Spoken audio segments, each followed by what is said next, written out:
Want to welcome you all to another video. In this video, I wanted to talk about.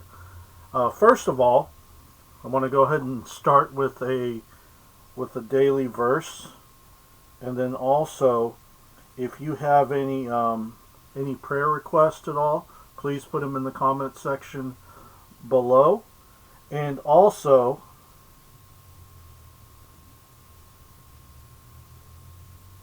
you can listen to an audio podcast of the Live Better, the Jason Beck Show. I do have an audio as well too, and I'm also bringing it back on my YouTube channel.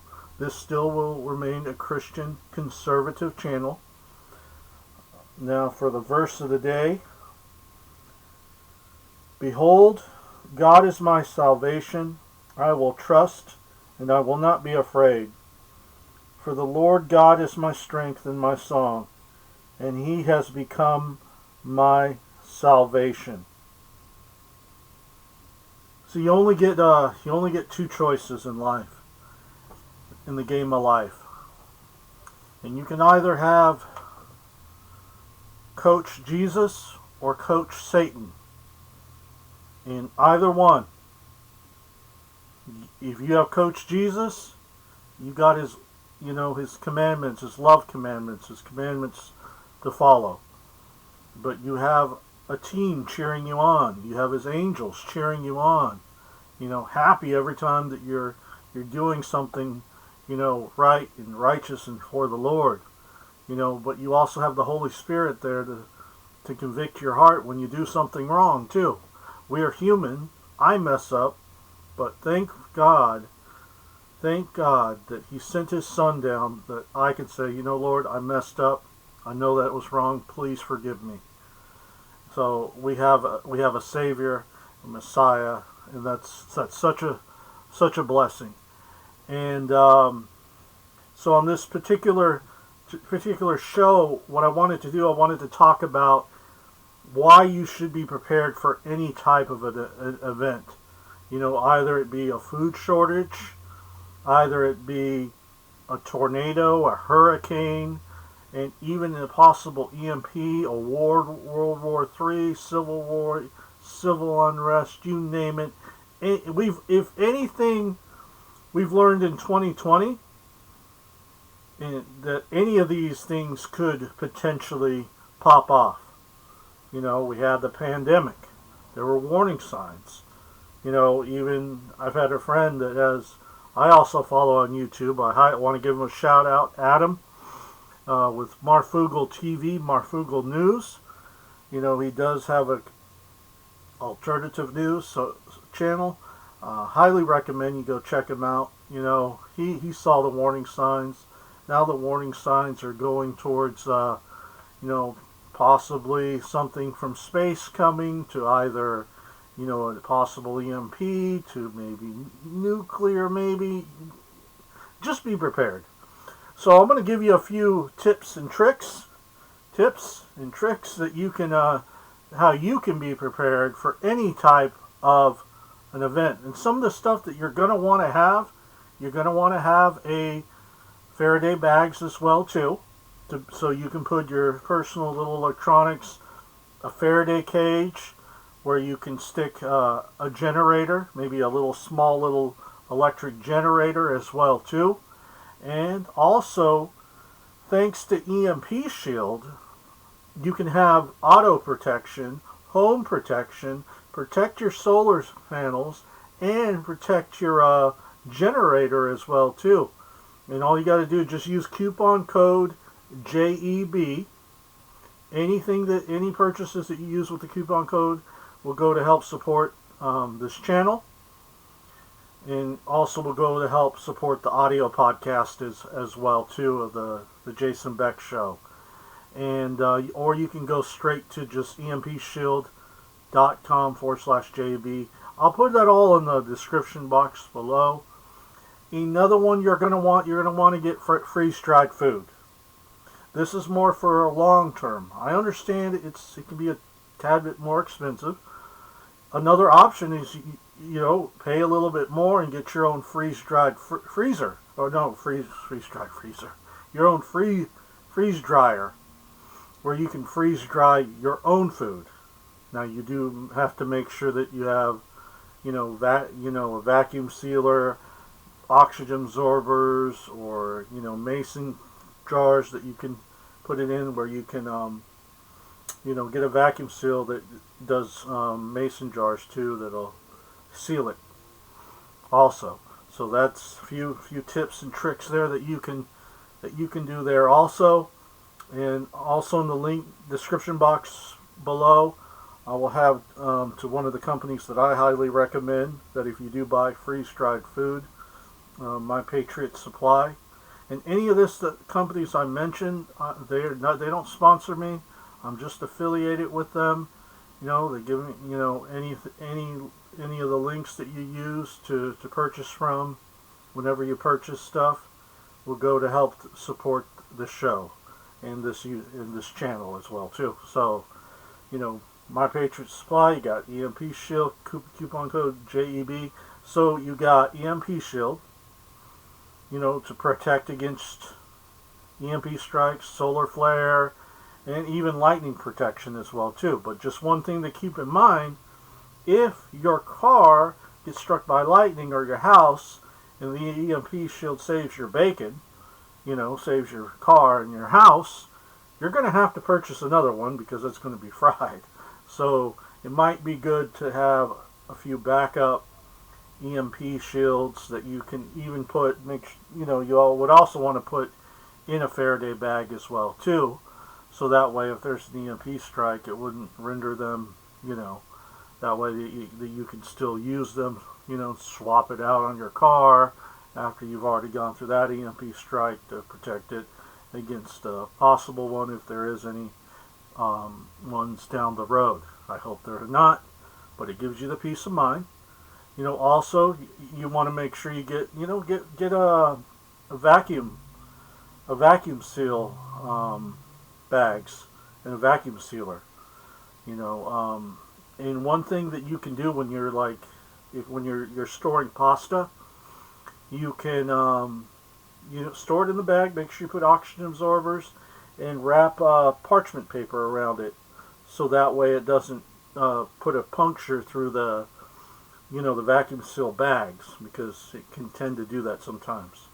You can even do that, and then you can keep the small bags of rice, cut it open, put the oxygen absorbers in there, and vacuum seal those as well too.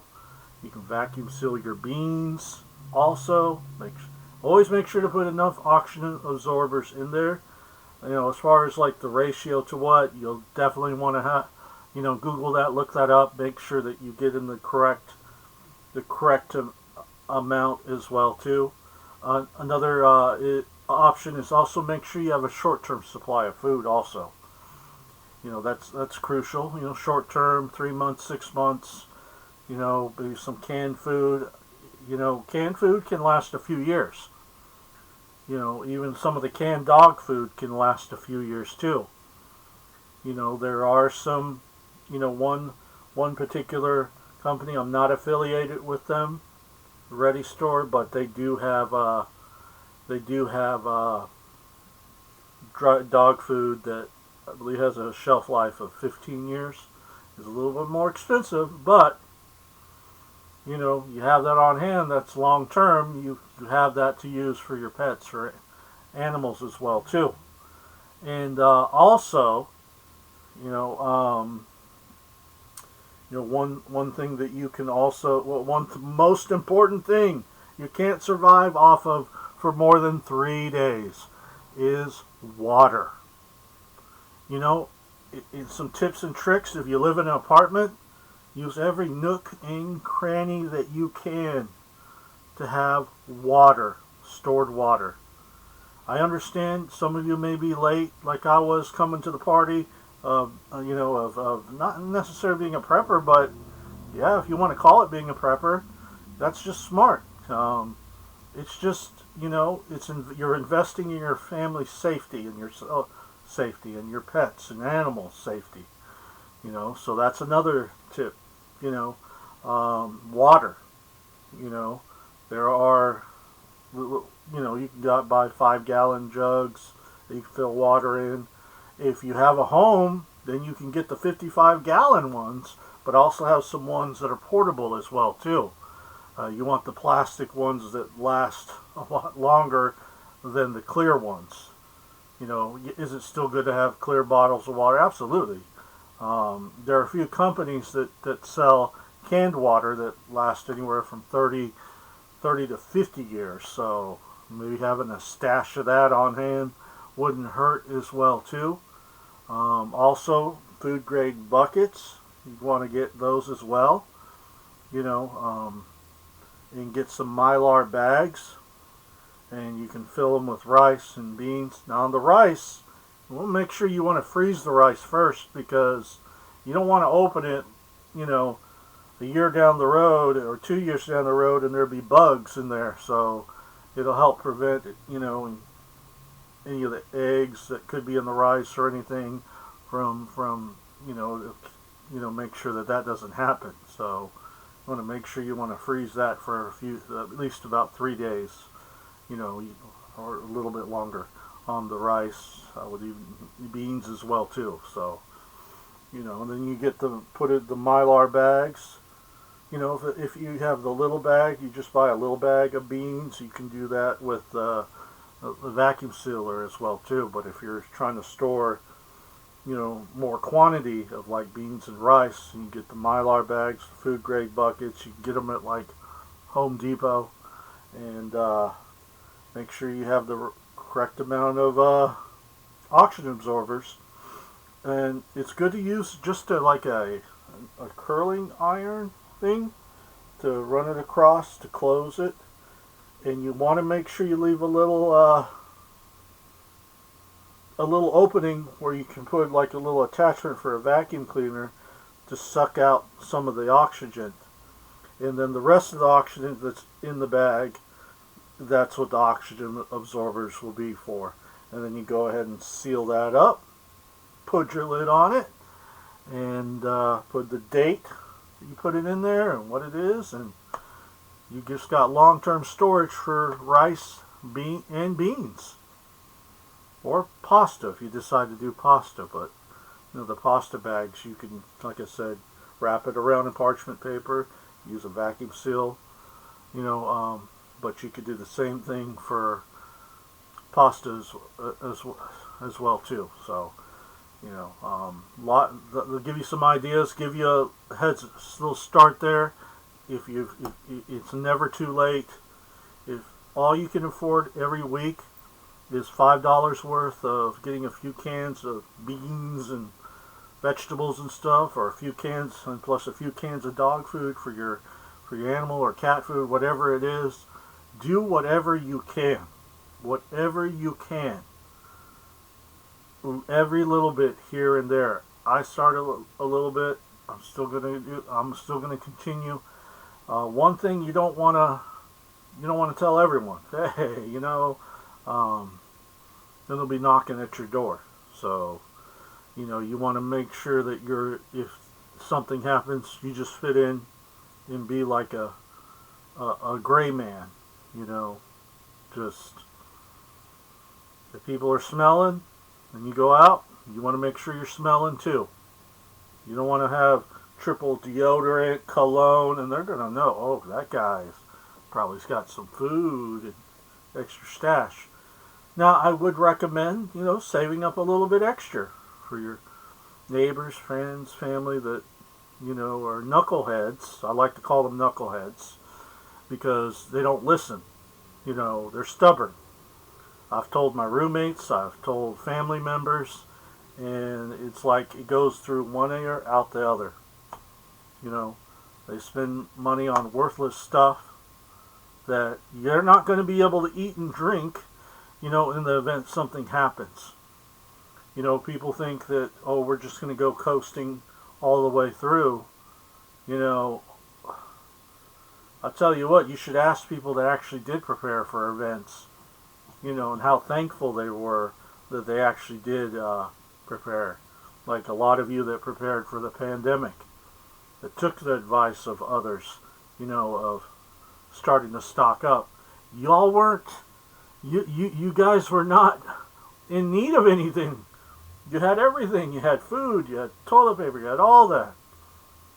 So don't be like that. Don't be the knuckleheads. Be the smart people, smart ones that get ahead of the curve before it actually happens. So, like I said, I don't want to overwhelm you. There are a bunch of other tips and tricks.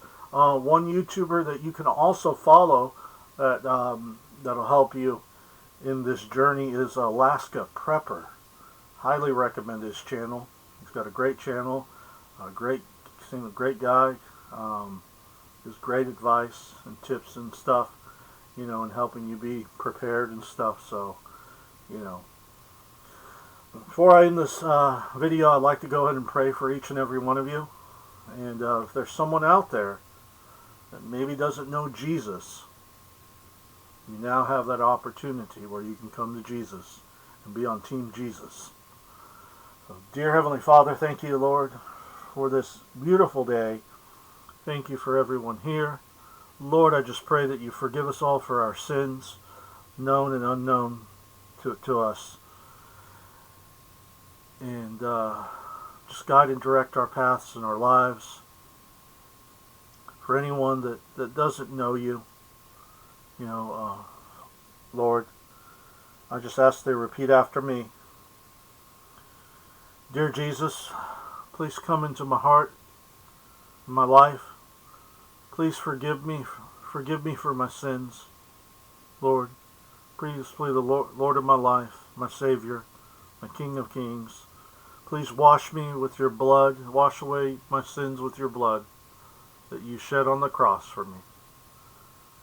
And I believe in your death, burial, and resurrection, that you died and were resurrected. You died for my sins. And I ask this all in the name of Jesus Christ. Amen. If you said that prayer, you asked Jesus into your heart, you asked him to forgive you for your sins, then you are a born-again believer. You're part of the family of God. But it doesn't end there. This is a marathon, a journey. Get into a good Bible-believing church, get a Bible, get into a Bible study, start learning. I would recommend you start with the Gospels. Start with Matthew, Mark, Luke, and John. Start with the New Testament. Then you can go back through the Old Testament as well too. So that would be my recommendation. And if any of you need any prayer requests, you can always put that in the comment section below. Thank you so much for tuning in for the Jason Beck Show. And I will catch you all on the next one. All right. Bye-bye.